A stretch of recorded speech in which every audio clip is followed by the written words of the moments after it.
का तरीका सिखलाते हैं। तो मैं इसका गौर करता हूँ आज के दिन मैं इस बात का गौर।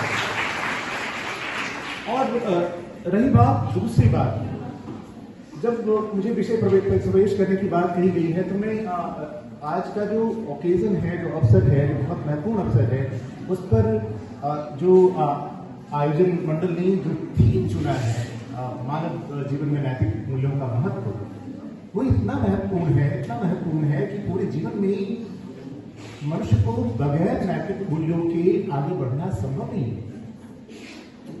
मैं छोटी छोटी बातों को इशारा कर रहा हूँ। जब फिलॉसफी की बात आती है तो फिलॉसफी के बारे में कहा जाता है, फिलॉसफी शाब्दिक रूप से दो शब्दों से बना है, फिलिया प्लस सोफिया। फिलिया का मतलब होता है लव और सोफिया का मतलब होता है विजडम। तो फिलॉसफी का शाब्दिक अर्थ होता है लव ऑफ विजडम। और अगर इसके ब्रांचेस की बात करें तो इसके मेन ब्रांच कौन कौन है, तो मेटाफिजिक्स, एपिस्टेमोलॉजी और इथिक्स जो नैतिकता की बात करता है।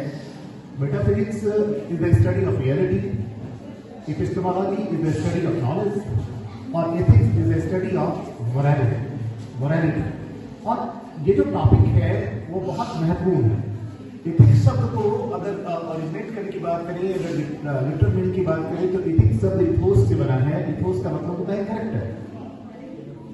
और इथिक्स के ग्रीक टर्मिनोलॉजी के हिसाब से इथोस होता है और उसका अर्थ होता है कैरेक्टर। और जब लैटिन टर्मिनोलॉजी की बात करें तो मोरालिटी का जो टर्म है वो है मोरालिस। मोरालिस का मतलब होता है कंडक्ट और ट्रेडिशंस और कस्टम।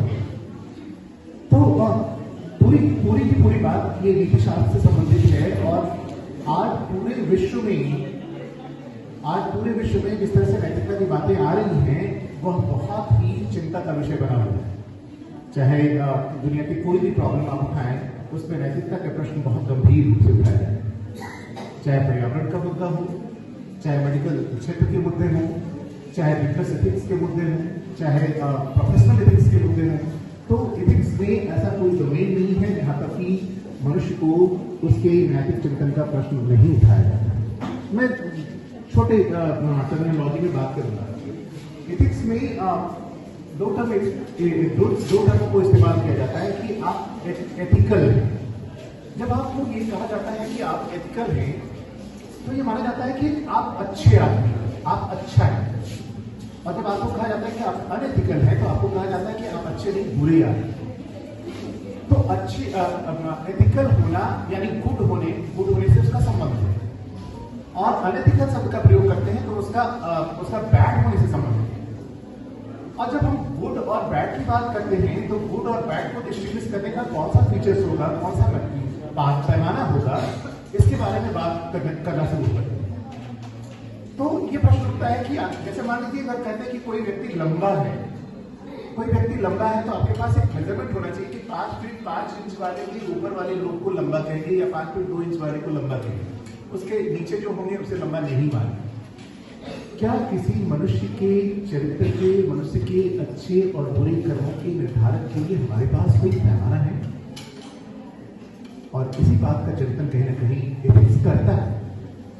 वो कहता है कि जरा सुमित मेजरमेंट, जो कि उससे हम अपने मानव के नैतिक आचरण का मूल्यांकन कर सकते हैं कि मेरा आचरण अच्छा है या बुरा है, और वो व्यक्ति अच्छा काम करता है या बुरा काम करता है।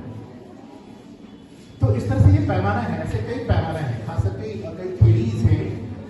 जैसे बेंथम और मिल ने कहा कि greatest happiness is the measurement, कि अगर अधिकतम सुख जिस काम से आप मनुष्य आप तय कर सकते हैं, जिस काम से आपके जीवन में अधिकतम सुख की प्राप्ति होती हो उसे करना चाहिए, वो अच्छा काम है। जिस काम से अधिकतम पेन होता हो वो काम नहीं करना चाहिए, वो बुरा है, ऐसा काम नहीं करना चाहिए।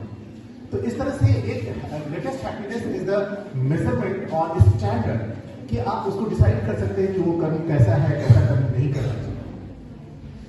वेस्टर्न एथिक्स में अच्छे कर्मों के स्टैंडर्ड अच्छे तरीके से तय किए गए हैं, लेकिन इंडियन जो